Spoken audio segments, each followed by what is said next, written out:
ব্রাহ্মণবাড়িয়ার বিজয়নগরে ফেসবুকে লেখালেখি নিয়ে বিরোধের জেরে দুই পক্ষের মধ্যে রক্তক্ষয়ী সংঘর্ষে অন্তত শতাধিক লোক আহত হয়েছেন। শনিবার দুপুর 12টার দিকে উপজেলার হরসপুর ইউনিয়নের হাজীপুর গ্রামে এই সংঘর্ষের ঘটনা ঘটে।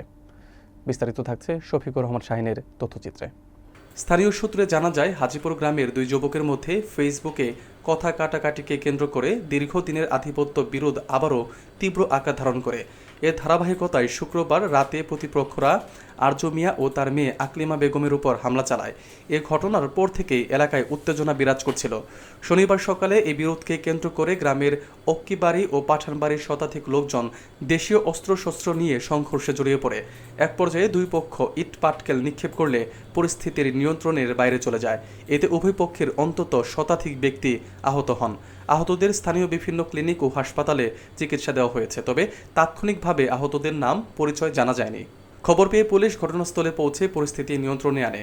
বিজয়নগর থানার পরিদর্শক অমিতাভ দাস তালুকদার বলেন, ফেসবুকের লেখালেখি নিয়ে বিরোধ থেকে সংঘর্ষে অন্তত ৩০ জন আহত হয়েছেন। অনাকাঙ্ক্ষিত পরিস্থিতি এড়াতে এলাকায় অতিরিক্ত পুলিশ মোতায়েন করা হয়েছে। বর্তমানে পরিস্থিতি শান্ত রয়েছে।